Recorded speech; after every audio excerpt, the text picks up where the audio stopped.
So we want to welcome everyone to this discussion. This is facilitated by the Sabbath School of the Houston Central Seventh Adventist Church. We do believe strongly that information is power. That when we are equipped with the right information, we can be blessings to others. And as Micah 6 verse 8 says, "He has shown you, O man, what is good, and what does the Lord require of thee, but to do justly, to love mercy, and to walk humbly with your God."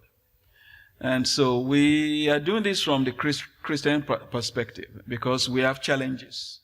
And this afternoon we're going to have a discussion, and we're hoping that as we present some insights in this discussion, that people will get to better understand and appreciate ADHD and autism, and also especially families with autistic children, that we can be a support to them, we can be blessings to them, we can encouragement rather than wondering whether the parents are not doing a good job.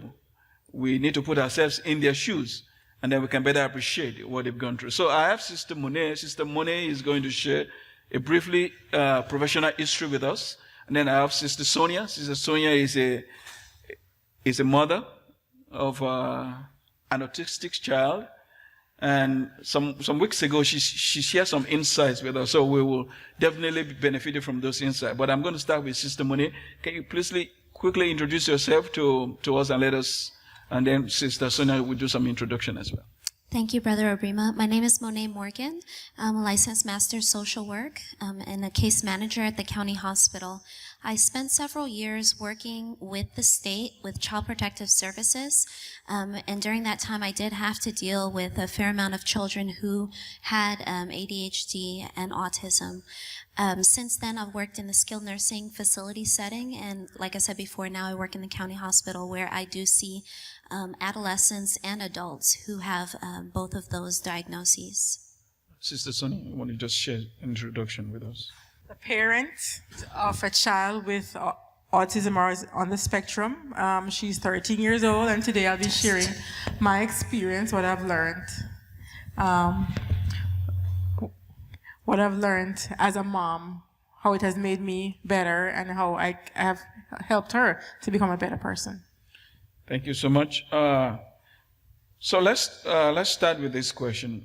Sister Monet, what are the things we ought to look for as parents or as adults when we see a family struggling? What are the things we need to look for or to give us a better understanding of what ADHD is? I think the first thing that we should consider is that both autism and ADHD are neurological conditions. So sometimes we might see children who misbehave or act up, as we say, and the first thought that might come into our minds is, why don't the parents control that child, or what's wrong with that kid? Doesn't he know he's supposed to do A, B, C, D?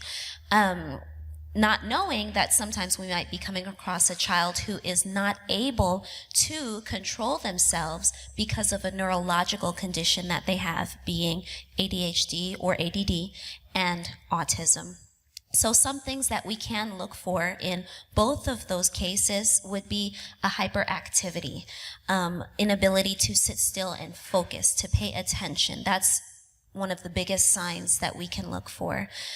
Something that we talked about this morning is also there's a social interaction, I guess you could say deficit, but it's really just the way that they look at the world. Autistic children don't function socially like we do. So for instance, if I walk by you and say, "Hi, good morning," and the person doesn't look at you, or they just kind of wave you off and walk on by, you might normally think, "Oh, what a rude person," or "Oh, they weren't taught home training," or whatever, when in reality you might be encountering someone who has poor social skills because of a neurological condition, and eye contact makes them uncomfortable, or they're not able to touch and hug other people like everyone else.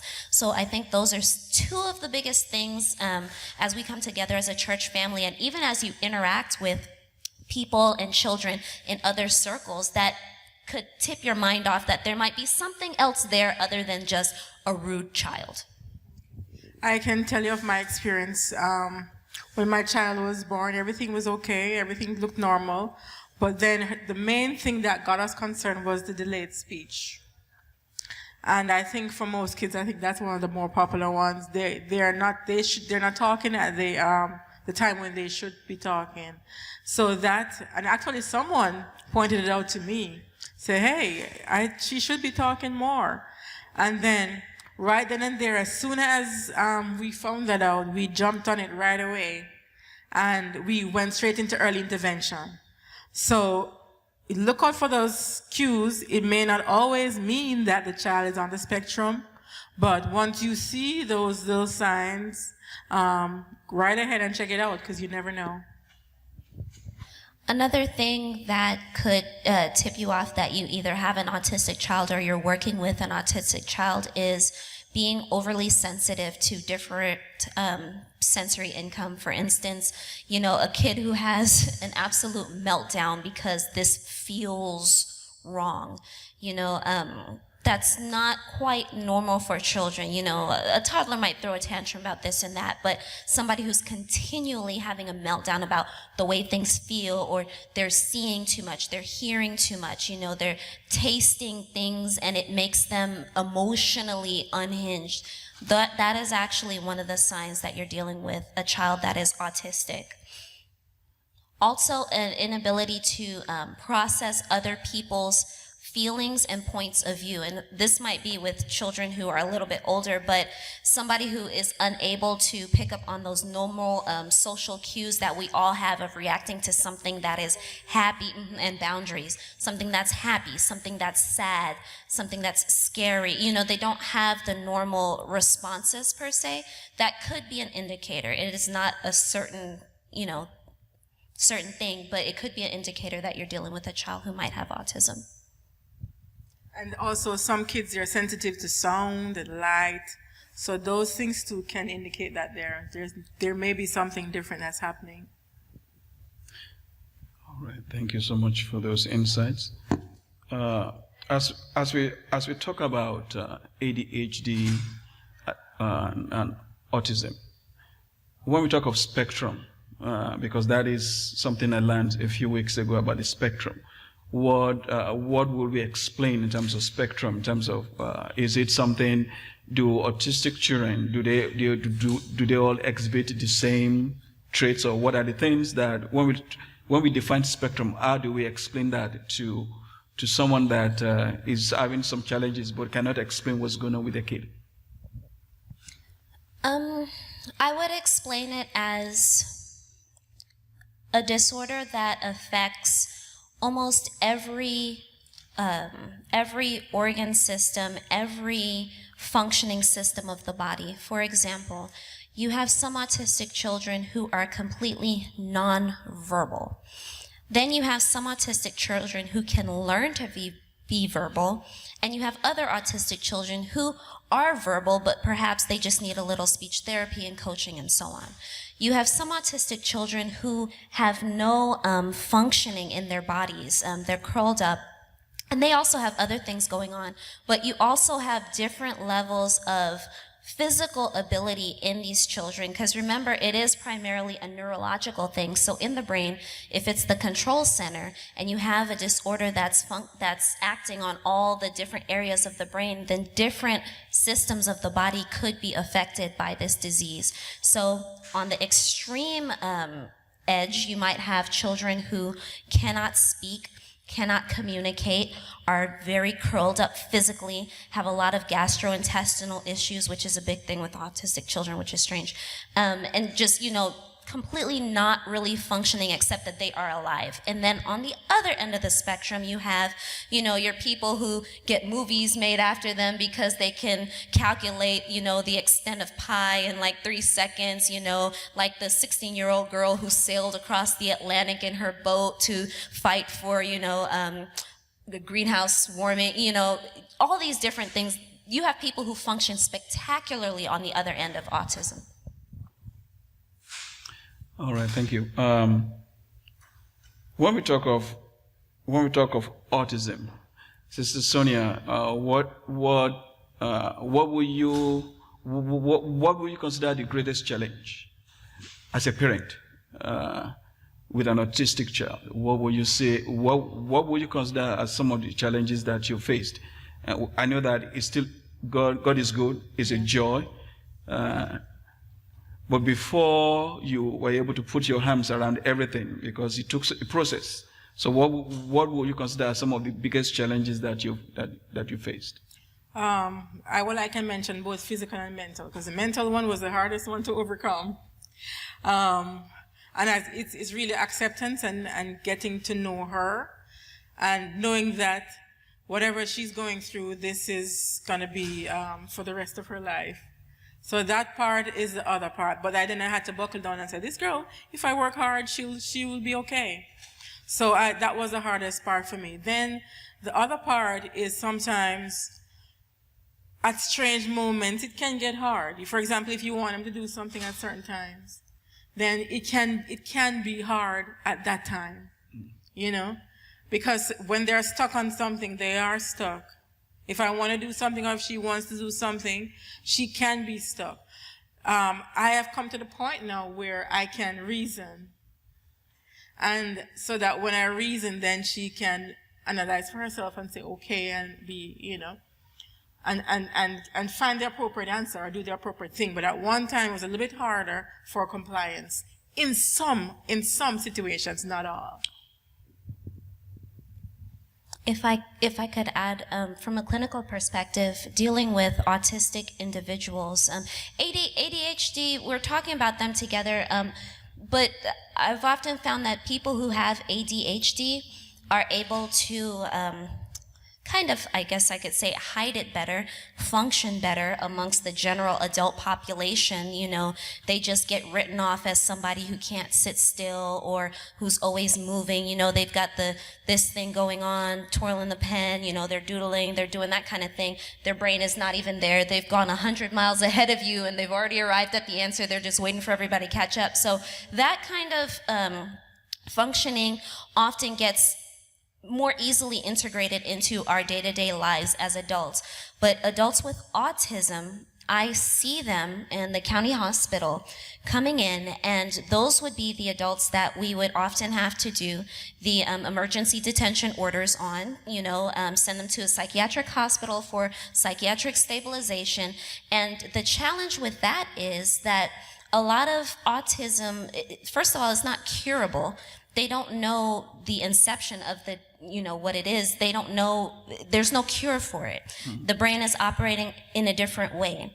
So there is a lot that comes along with that medications might be able to help with some of the symptoms, like if you have an autistic child who have a nervous tremor or a tic or something like that, or seizures, right.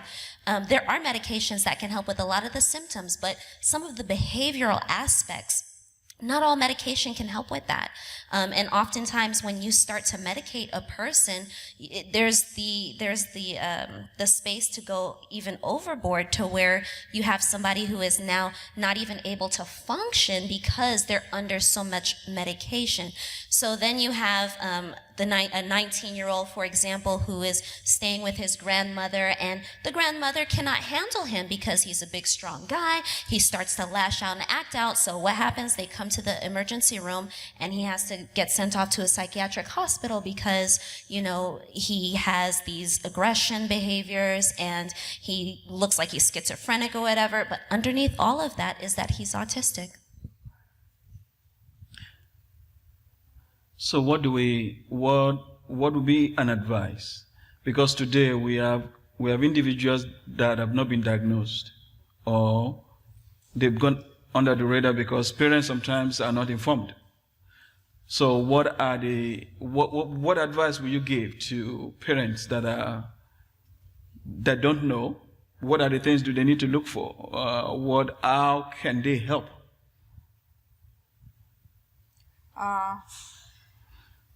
Well, I can speak of my experience, was that someone said to me, hey, she should be speaking already. So you gotta kind of listen to others. I mean, there's so much around now that speaks of autism and on autism awareness. So it's out there. Okay. But once you see those signs, the key is early intervention. And there are things that are out there implemented, or things that are in place for your child. The first thing that after early intervention, she started to do speech therapy and PT, occupational therapy, and those things are there. Some of them are offered by the government, some of them are if you have insurance, and that can cover that. But it's to know your child, and parents with young children, there are milestones that they've got to meet. And when you go for your checkup with your doctor, you will check off all these milestones. So if that child is not making those milestones, then the physician should say, hey, we need to check this out. But as soon as that happens, don't tarry. Start off with them going for early intervention, and start off with finding someone for whatever the deficit they do have. You start off with that. The earlier you start, the better the prognosis, which is key. There is, I was looking online, there is a kit that you can order through this website called Autism Speaks.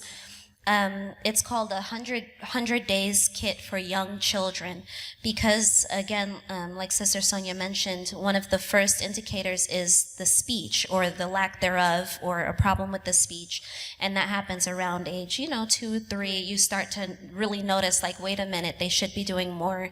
And when that's caught, the early intervention is really the best way of starting them on the right path, because you have the physical problems, the verbal problems, the cognitive problems, and it really helps just straighten everything out.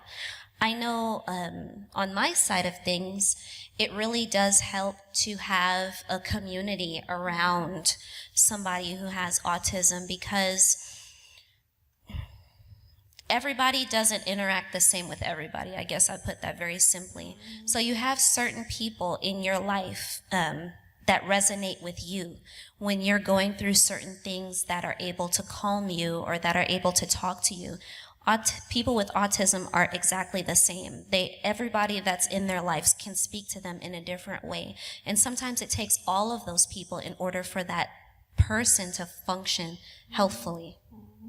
And to piggyback on that, I think support is key for you to be able to just be comforted, because it can be hard for parents to know that this is what they're going to have to, this is going to be their challenge.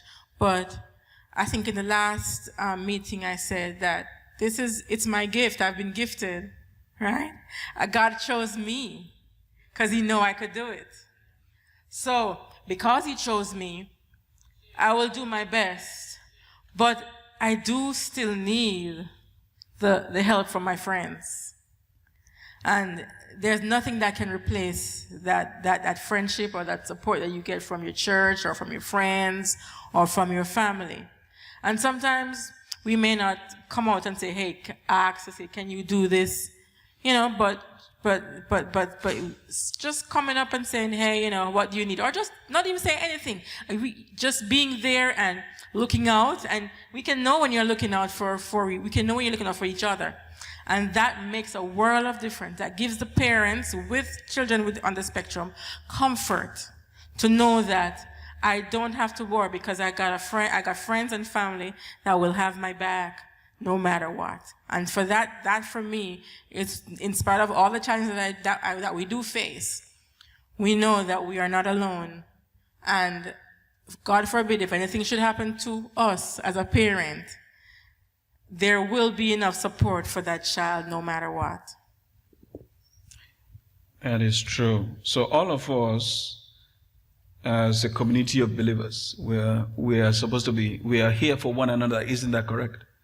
And we are to help each other grow, and we are to support one another. And I think that's very important, that when, as a parent, you come to church, you want to have the peace of mind that that we consider all the children in this church our children. And so we are looking out for one another, and especially for our children that are autistic, because we know that everybody has a different attitude to certain things.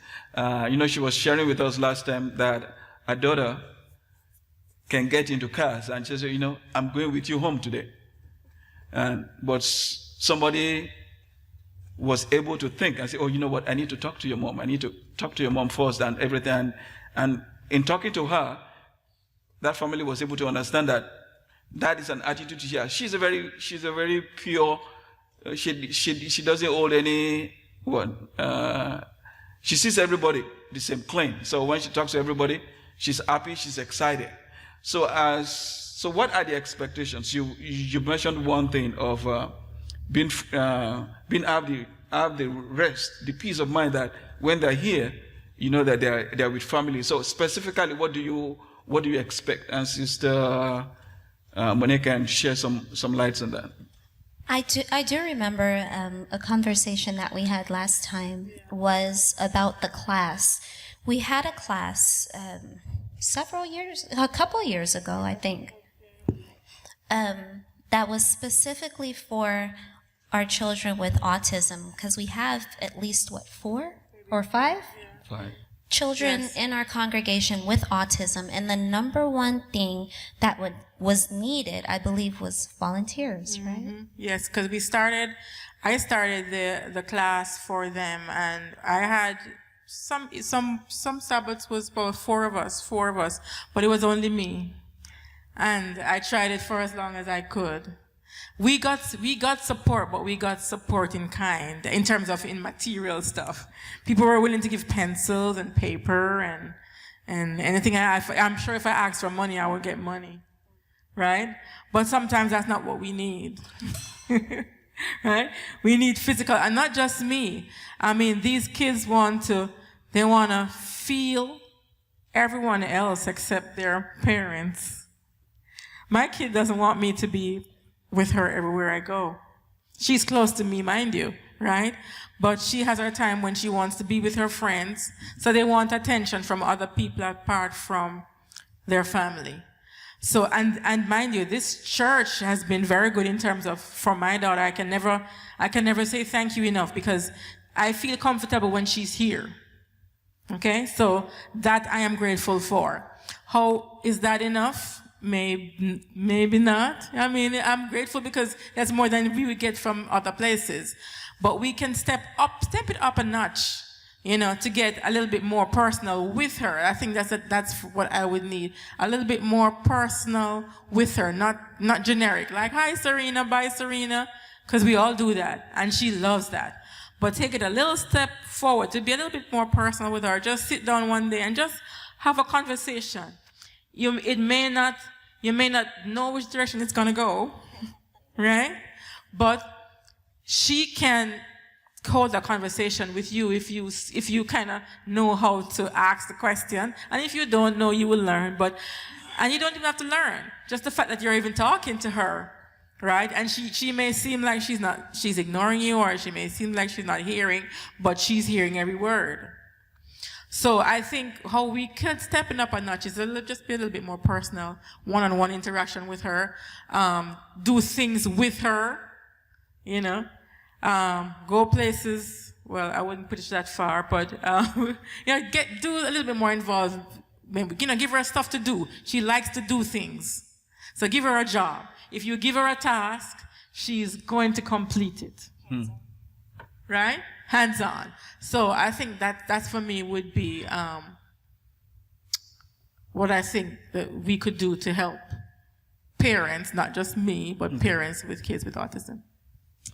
Yes, and we do have some resources that we will be posting online so that you can take a look at and, number one, see if you might be dealing with a child that has autism or ADHD at home, and then you can help identify if we do have these children in the congregation. You can also educate yourself on how would be the best way to interact with them. You can always approach their parents and say, how can I help you? Is there anything I can do? Or give me the tools to interact with your child, because again, everybody is different. Everybody has their own personalities. So what works for one might not work for the other. I do know that when the call does come out, I say when because I'm gonna I see what you're doing. When the call comes for volunteers, I sincerely hope that the time that we've put on these 2 months to put into education about what autism is, what ADHD is, and how we can best help these children, I hope that in your heart there will be something to respond and just sign up for some volunteer hours in the class that they will be holding, because this community of people with autism especially comes with certain needs. The ratio for supervision is really small, almost 1-to-1, depending on their functioning level. Severity, yeah. Yeah. And so that need for volunteers is very strong. The need for people who, you don't even have to have specialized knowledge. We will provide any training that you might need in order to interact with the children in our congregation. The best thing that we want is a willing heart to lead God's children. All right, thank you. For those that are sitting down in the audience, does anybody have any question? Okay, my question is this. I have a cousin. Her son turned 3 few months ago. Personally, I think that child is autistic, not just attention deficit, even though both of them are, health problems. But she doesn't think that child, because that's her only child, and it took her about 7-8 years to have that child. So she doesn't think that the child has a problem. I believe the doctors must have told her that the child has a problem. You can tell, because that child cannot talk, just in his own word and all that. But it's hard to communicate to her that this child has a problem, like where you say that early detection is, is important in order to help that child. So how do I reach to her? I really don't want to offend her, but how do I tell her that, this child needs help as soon as possible?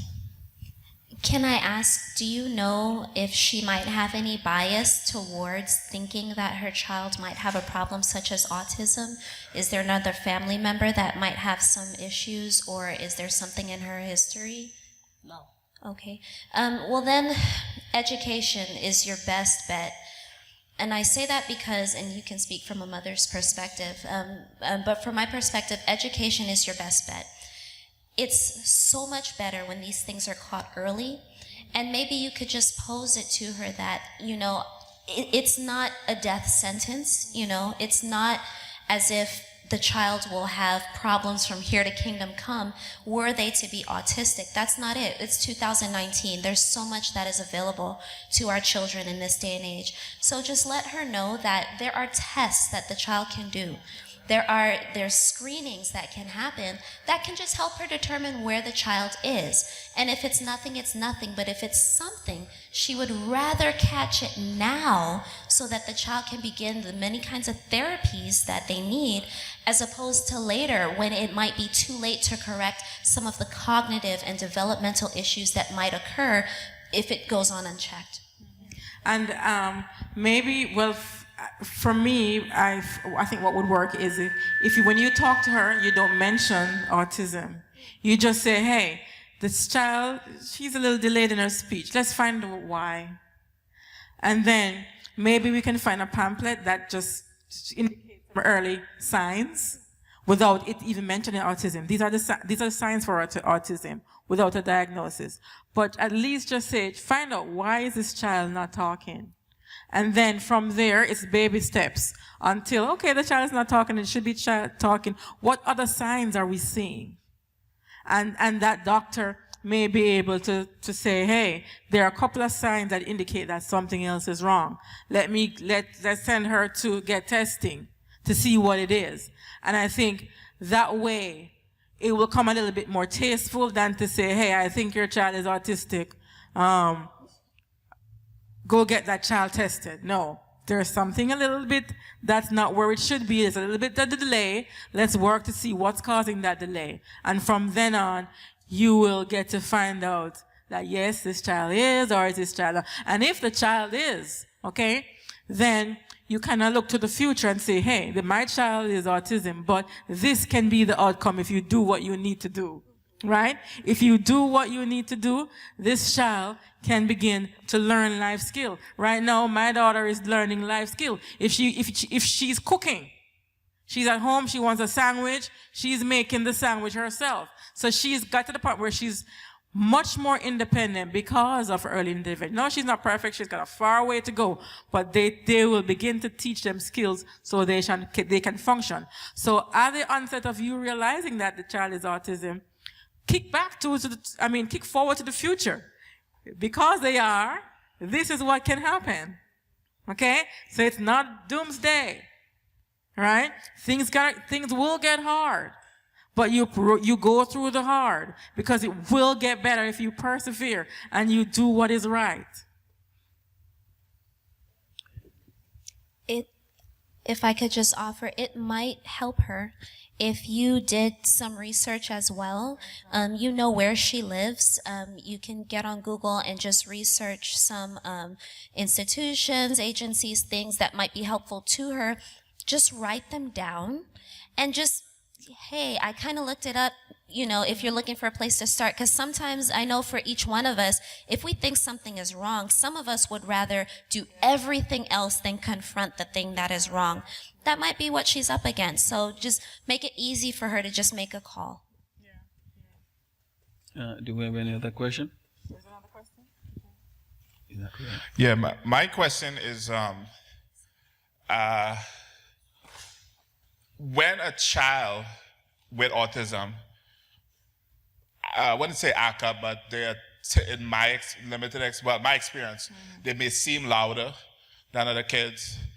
How do you speak with them to calm them down? So I have taken cues based on what I've seen, especially what Sonny have done maybe. It seems that you guys speak to them very, not sternly, but, so how do you speak to a child where, like that, when they seem loud, but you need to get the attention, you need to get them to do the next thing. Do you speak to them in a stern voice? Is that what it is? Well, my reaction varies from time to time. Depends on the environment I'm in. If you all know me and I'll behave differently than in a different environment. So you kind of have to sometimes you allow them to just go through the motions. Okay? That's one of the ways that I do it. Another time, yes, I gotta speak very direct and yes, right? Yes. Sometimes I gotta do that. Another time I have to be kind of reassuring and say, Serena, and reason things out, because sometimes reasoning will work. If she's getting too hyped up, then maybe she won't even listen to the reasoning. Okay? Sometimes I pull her aside and give her time to calm down. Okay?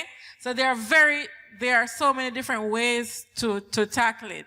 I think the best way that works with my child is lately now, well, she's in the teenage kind of setting, so it's changing a little bit on me right now, right? But if I can just get her to be quiet for a moment so I can explain, then usually after an explanation, she can say, okay, and she's better. Or I kind of say, hey, if you do this, then, Serena, you're not doing this, therefore, this won't happen. But if you can almost do the same things you do with your regular child. Just maybe a little bit more extensive, right? But the same cues sometimes work. And if it doesn't work, you let them just go through the motions and you regroup. So what you're saying instinctively, because you've been Serena's parent for how long? 15 years, For Serena. 15 Sophie, years? thank you. Oh, she's 50, not Yes. 14.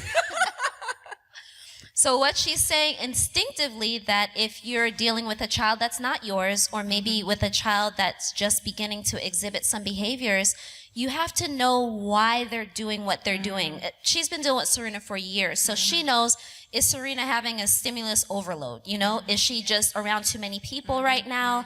Is she hearing, seeing, feeling too many things? Does she need a more closed environment to help her focus? So sometimes you might have to do the blinders and get right here, hold the face and say, hello, hi, right. Gotta do that Sometimes they need that because they're seeing it's just too much, overload. Sometimes it could be something that happened before, and you're the only one who knows what happened earlier in their day, so you can react to that and talking to them alone will help them, or finding something. Because something about autism is they are really good at focusing. But the bad thing is that they're really good at focusing. That's a good and the bad. It's a gift and a curse. Yeah, yes. It's a gift and a curse. So where it might be really great in math, because I can add, phenomenal numbers in my head because I focus, it's really bad because I cannot forget that I lost my stuffed teddy bear, and if I don't find it, I'm having a meltdown in 3, 2, 1, That's the focus. So you have to know your child, know what you're dealing with, know what the triggers are. And sometimes it only comes through trial or error, but as you go along, you'll start to see and know what kind of sets them off and what can kind of bring them back from wherever it is they are right now. And okay. Sometimes when they get so focused on that one thing, because they do all the time, you can say, okay, let me help you. And the two of you become focused. And that may just work too. There was some, yes. Oh, okay. We are really willing to talk to these people about these kids, but we just don't know how. Which part of mood swings are they? Are they in the high or are they in the low? Or are we gonna be shut like that? Or, all right. Okay, so how do you talk? Yes.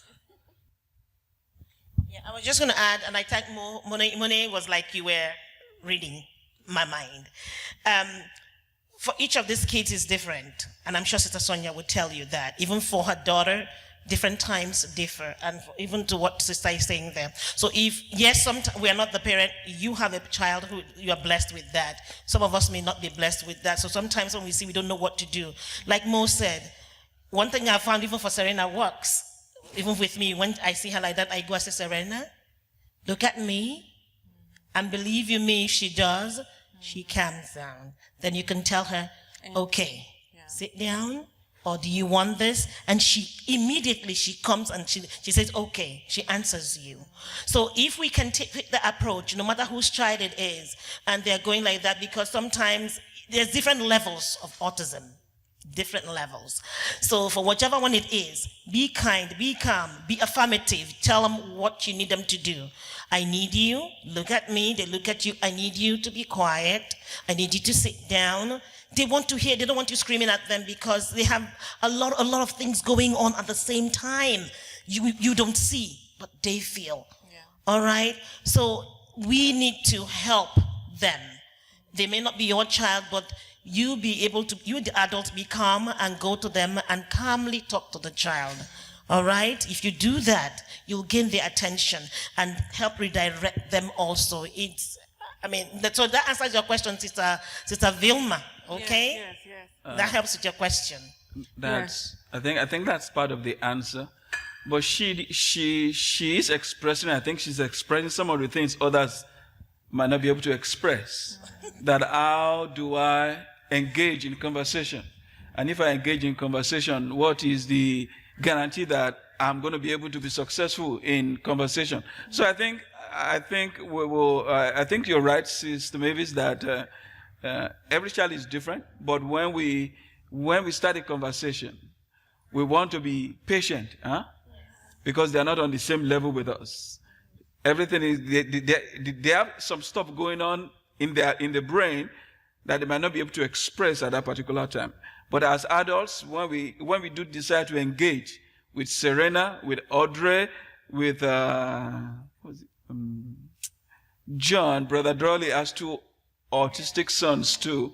So when we're engaging, and the last few weeks when I spoke with him, when I said hi, he did the bump, and it went on for about 5 minutes, and I was there, and I was just having fun.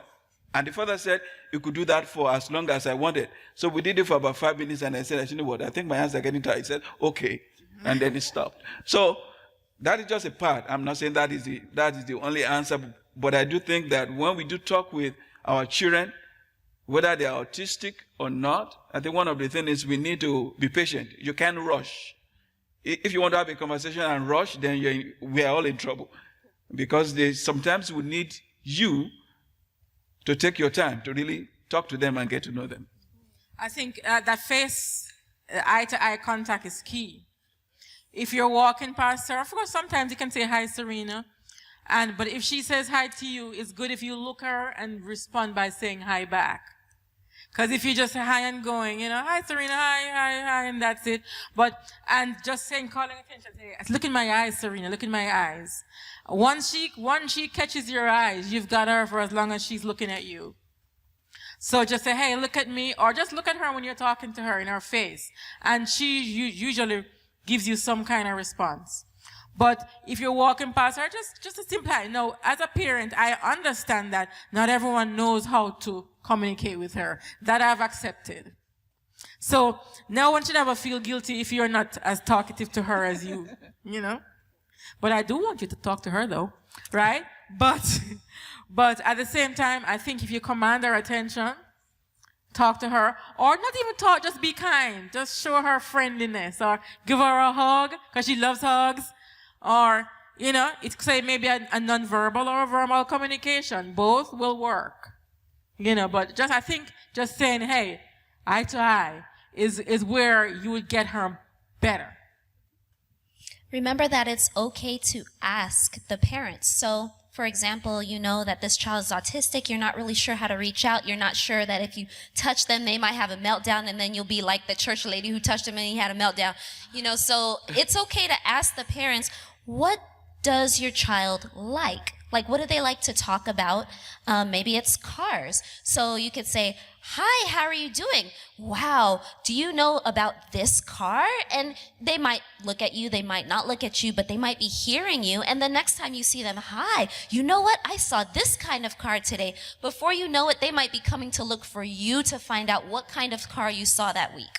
So it takes intentional, just perseverance in engaging them.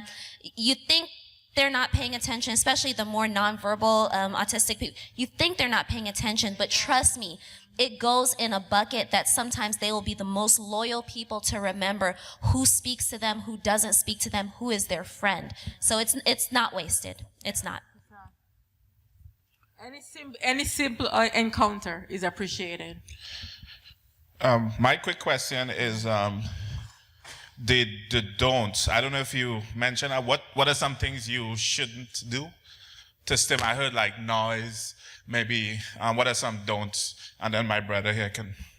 That would also vary from person to person, because like for Adrian, he doesn't like noise, he doesn't like thunder.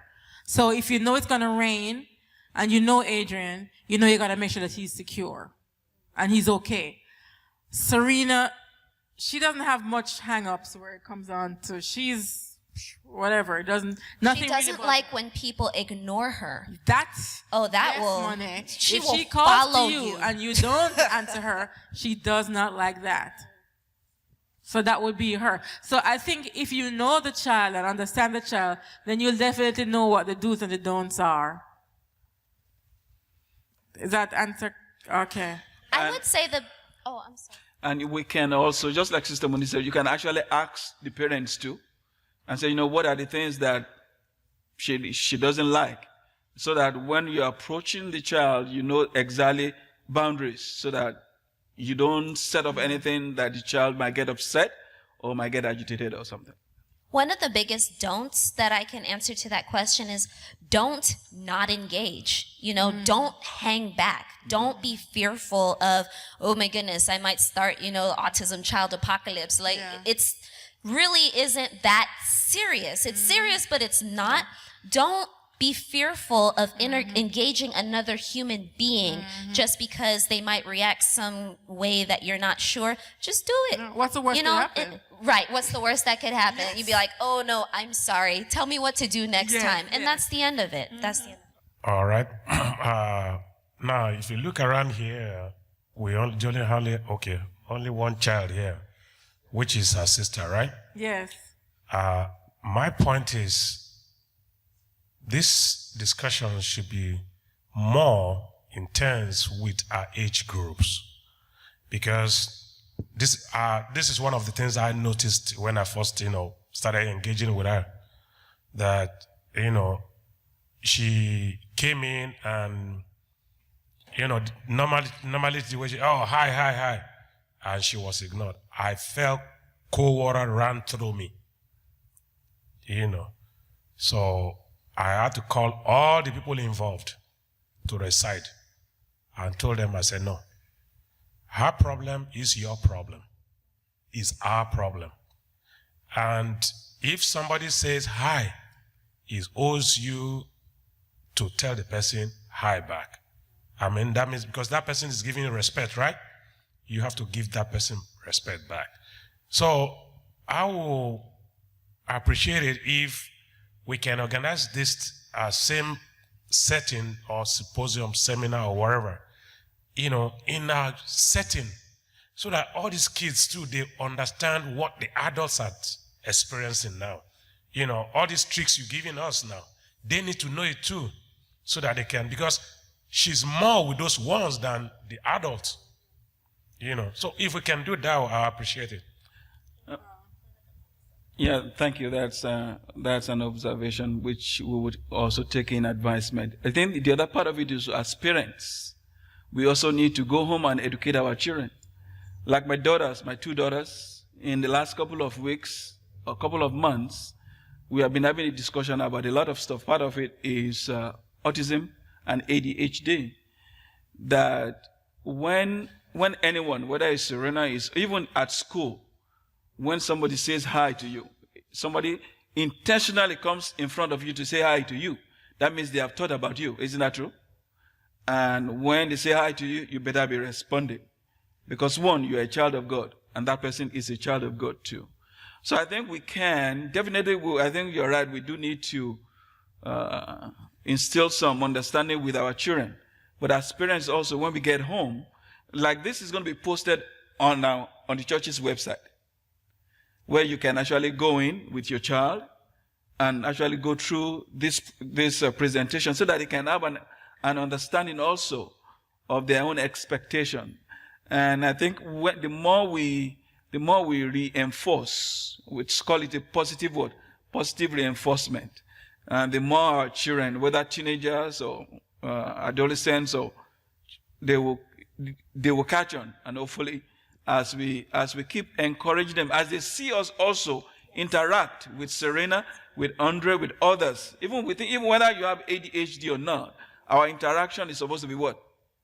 With respect, with love, with caring and kindness in our hearts. I think they will catch on. That for me is the hardest part, is her peers. It is the hardest part for me. And they're the ones that I want to, I guess, be able to hear what we're saying now. But my conflict is how to do that. Because I fear that if we get them in a group to do it then, it may seem like we're, stage, or we're begging them, we're saying like, please pay my child attention. Yeah. Where we want it to be a little bit more organic. No, I want it to happen. But I guess it's maybe a fear of mine. It's all right.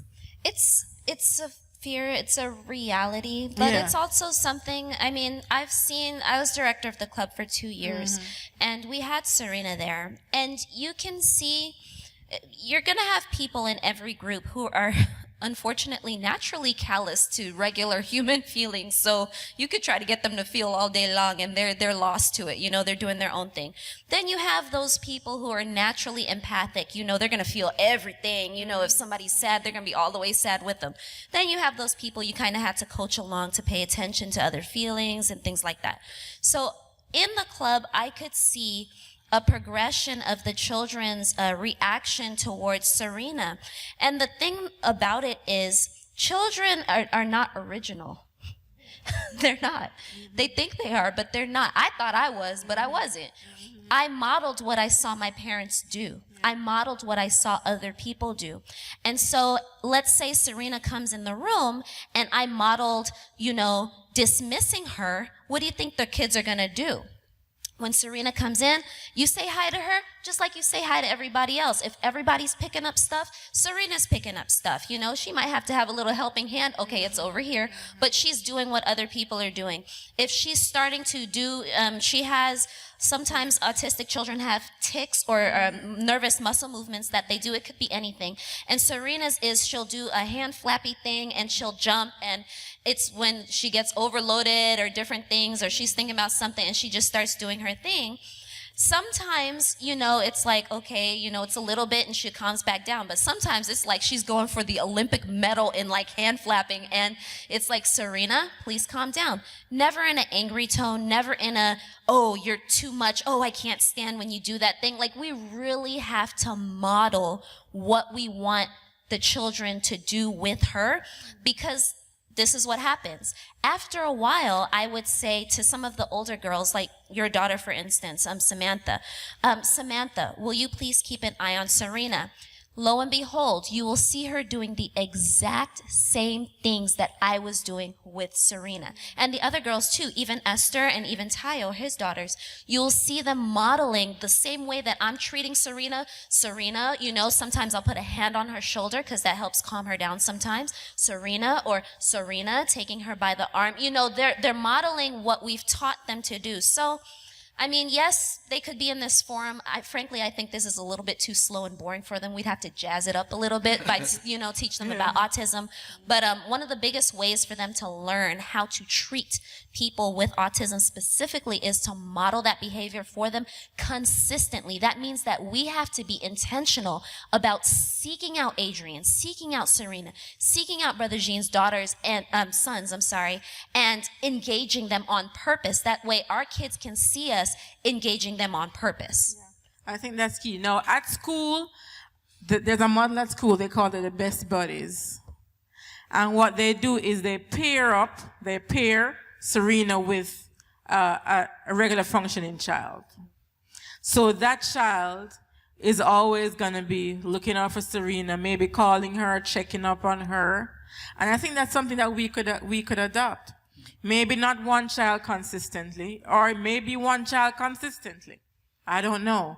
But to say, okay, you are the person, you're going to interact with her today. Now, it may seem like a little schoolroomish, but I'm okay with that. But you look out for Serena today, and you will check on her, you'll bring her candy, or you will take her somewhere. Serena, let's go for a walk, or something. But as a parent, I can't do that, because it's going to seem like, hey, right? It has to be organic. So someone could say, okay, I'm gonna, and not just for Serena, for Adrian, I'm talking on behalf of all the kids on the spectrum, to say, you look out for that person today, or you look out for that person today, and interact with them. And the more that happens is the more others will react. As a parent's model, the kids will follow. And as one kid model, all the other kids will go along.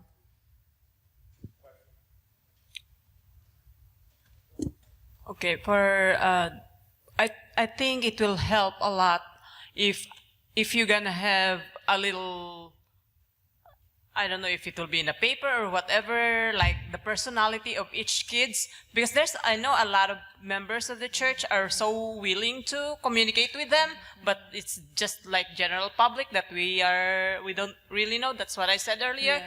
And so if we know the personality and the do's and don'ts on these certain people, like Adrian said, doesn't like the noise and things like that, and the way we are supposed to talk to them, if people will know that we are supposed to look eye to eye on them, they don't have to be asking you all, okay, those people who may want to know the personality of each kids, we have few in here that is like our own children, so we already know, okay, this is her personality, this is his personality, this is the way we are gonna talk to them, so we don't have to be like, even the kids, they will know how to like engage them and like talk to them like eye to eye and things like that, and do not expose them to the things that they may trigger him and might trigger her.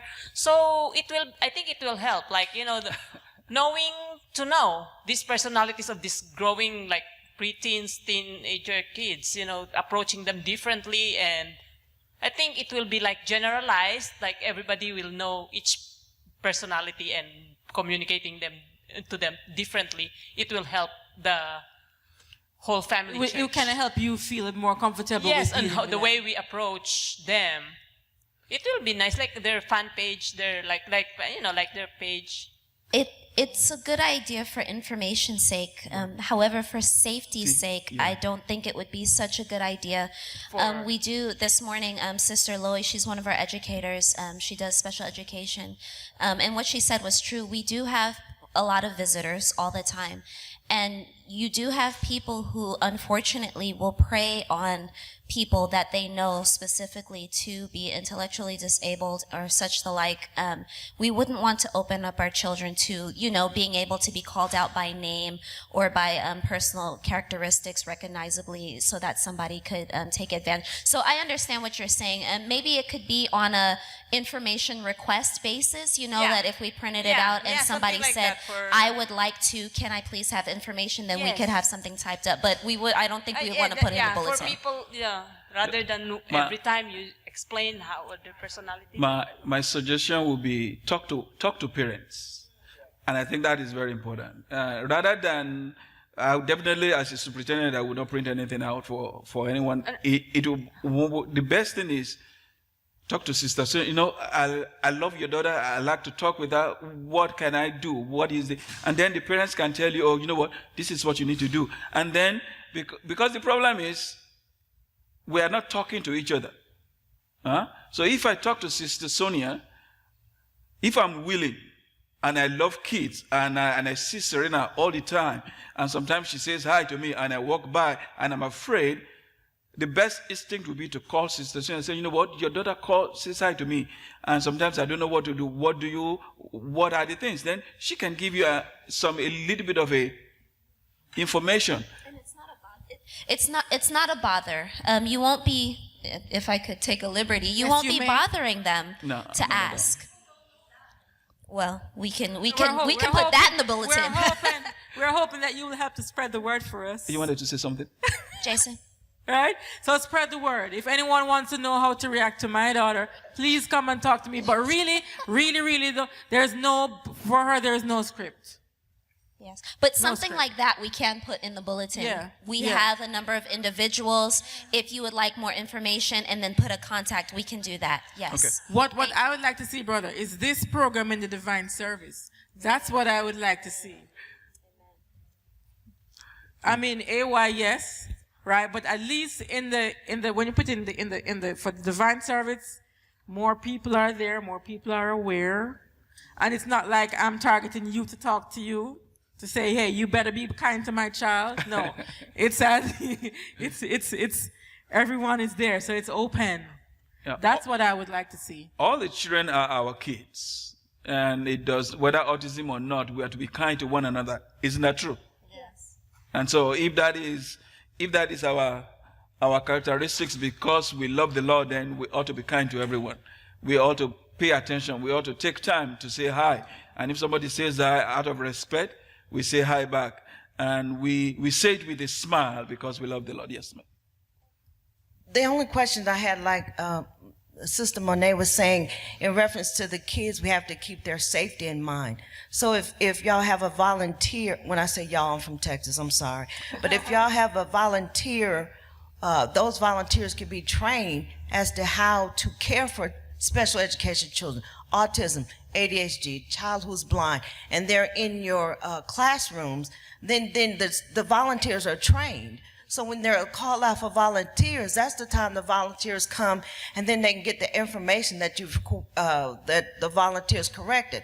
How do I do this? How do I do this? So we train volunteers to help the kids. We wouldn't put you in a room with a child with autism and not teach you how to interact with that child, or not how to interact with all children. So when people volunteer for children to work with the kids, they have to be taught. And so the people in the congregation, if you want to work with autism kids, then there'll be a forum, or listen to this, and then you can be taught how to care for that particular child. But just like, I don't know your name, sir, but just like you were saying, God is love, and if we show love, then that's the first step to reach anyone or any child. Thank you so much. Before we bring this to there's something that goes on right now that it's been a lot of debate, vaccination and autism. I think you've heard about those debates, that vaccination causes autism. Scientifically, it's not been proven. People might have some personal biases towards that. I do know that. But medically, it's not been proven that vaccination causes what? Autism. And I'm going to say something here. You know, before my wife and myself got married, we did some tests. How many people know their wife's blood types and their children's blood types?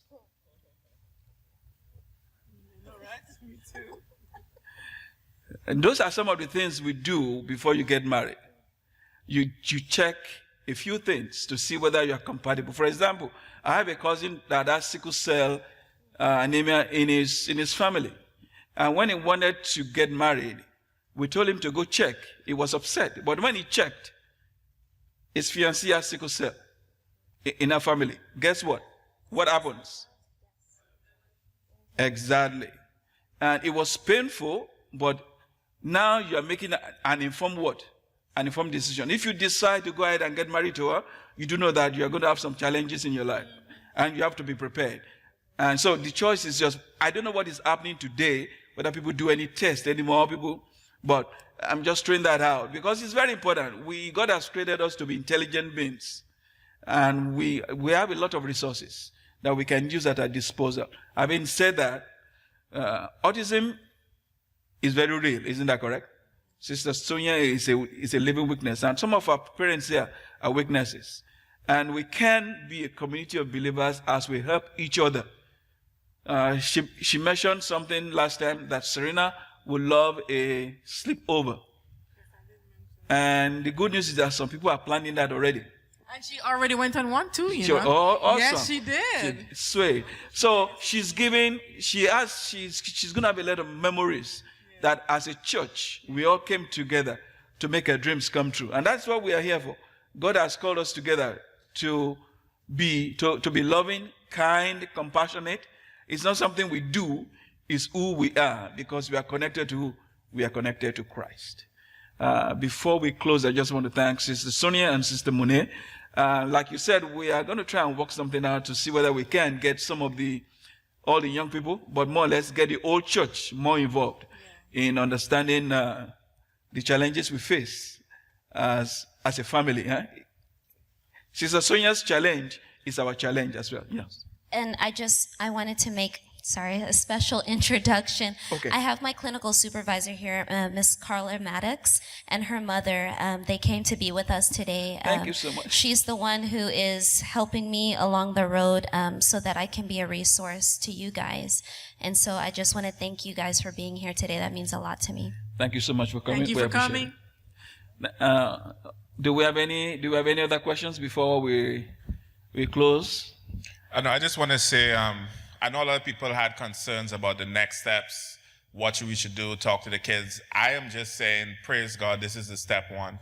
And I appreciate what you guys did. You did it in a smaller room. You did it pre-recorded. You can kind of test, see how people actually feel, and then we can plan what that next step is.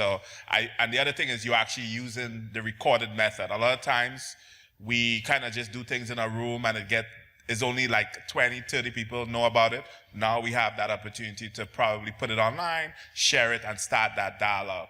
So I just want to commend you guys. Thank you so much. This is always the first step. There's always steps to follow with this. So we hope that as we all get informed, like I said when we started, knowledge is what? Knowledge is power. Yes? This morning, if I'm not mistaken, I've heard somebody talking about, I think Monet said that there are some people with attention deficit that, those people who cannot concentrate doing something while listening and their hands won't stop, and that's the way they can focus. And is that some form of ADHD or some abnormality in them? Is that what you really mean? So No. Is that what you're talking about? Well, I Am didn't not use the word mistaken? abnormality, I mean, but that is what that is what I said. Sometimes because with ADD, ADHD, yeah. their thoughts go, let's just say they're the car on the road that's going 100 miles an hour while everybody else is going 50. So in order to keep themselves from bouncing here to there and everywhere, they oftentimes have to do something physical in order to calm themselves so that they're not, all over the place. So that means that there's a lot of undiagnosed people that are normally Yes and no. functioning. And Yes because and no. I've- Some yeah, people I've just can't pay seen a lot. attention. That's not necessarily a But they, bad like, no, I mean, I've seen a lot of those and they're like super smart and fast and sharp, but I see them like, what is that? Cannot really stop moving. Something like that. They're always constant, but they can listen and pick up everything that the speakers are saying, but they're not stopping to move. So it's like, oh. That does happen sometimes. What about sugar? I know people talk about sugar and what we eat. Is that what would be the difference between somebody who's truly diagnosed with ADHD or somebody who is just kids who are hyper? Well, we know that there are studies that have proven that a lot of the food additives and dyes that we sometimes ingest can contribute to a whole host of things, neurological, physical, and otherwise. So I don't have enough knowledge right now to just spit out which studies are linked to which, conditions. But yes, there are links between hyperactivity and a lot of the additives and dyes that we use. There is some link between some foods and what we eat. There are some studies that are for it. There are some studies that are against it. There are some studies that are not. There's not enough evidence. So on that, the best thing I would say is try as much as possible to give your child the best nutrition. To rule out any cause is to always try and be as natural as possible, just to be on the safe side, because we don't know for sure if or if not. Some things are just short term, some effects are short term, some effects are of longer term. But until we know for sure, then just err on the side of proper nutrition. Oh, okay. Closing in. Good afternoon, everybody. I just wanted to address my concern to the parent. Yeah, it's very important because I know as a parent you must have been going through a whole lot. And I think there's support there for you. I don't know if you heard about ASPI. It's called the Asperger's Spectrum Intervention for Parents, in this city. So obviously they provide a lot of support in terms of meetings, with the parents and with the kids. They have a range of kids who are, they brought together every once or twice a week, and I think it's very helpful, and they will address issues you are having as a parent that will help you to promote and enhance the developmental strides of your kids. So I just want to recommend that for you, and I think it should also be nice for the church. Yes, if they are aware of that support group, so that they can lash into it and also benefit from the resources they have. They can set up a training program for the church, and from there you can get volunteers who will probably go over there to their office and get some training, and I think that will help. So for the parents who have kids with autism, the school, even your school, there's so many different groups and meetings. They'll send you stuff home in the mail all the time.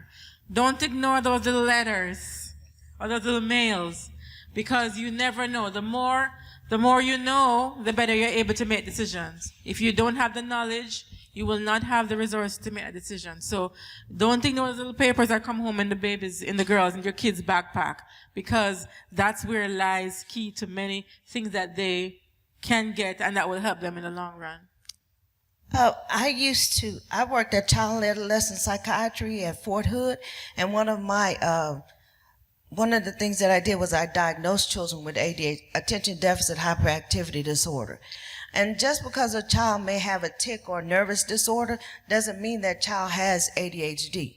The thing is, they have to, in each area that they go to, school, home, and church, how are they in all those settings, and how does the pediatrician see them? So it's just not one thing that you see or one setting that you may see a child with attention deficit hyperactivity disorder. It's various settings, and so it takes a lot to just diagnose that child. Not just one setting and not just one time. It's everybody giving their opinion as to what their child is doing at home, at school, at church, on the playground, and the pediatrician. And then a decision is made. It's just not one thing. And children have nervous tics. Children tap their feet, they rock, they shake their legs. That doesn't mean that they're hyperactive. That's all. Thank you so much.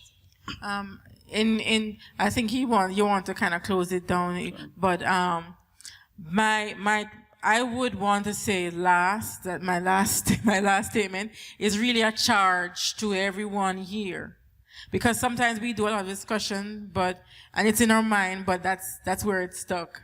So I would want to charge everyone here, including myself, that we will take up this mantle of being the one to interact with these kids, and also to make sure that others know and learn, and also make those steps to get these kids or these families more involved, or especially the kids, get them more involved. What can I do to make sure Adrian, Serena, the two boys, get them a little bit? What can I do? How can others get also involved?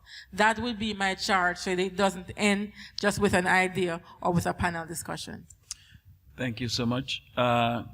Hopefully, this is going to be posted on our church website. We're going to encourage everyone to, those that are not here, to also go online and watch. And as we get more information, as we become more engaging, we believe that the dream of us becoming much more what God wants us to be will be materialized. Hello, my name is Pastor Eliakim Caetano. I'm one of the pastors here at Houston Central. Thank you for staying and watching this program with us. If you enjoyed this program, please share with a friend. If you have a question or there is something that you did not understand, please get in contact with us. We would love to sit down with you and try to answer any question that you may have. And also, if you're here in the Houston area, please come and visit us. We have worship every Saturday at 11 a.m. We are located at 9425 West Sam Houston Parkway North, here in Houston, 77064. I hope you're having a wonderful day. May God bless you.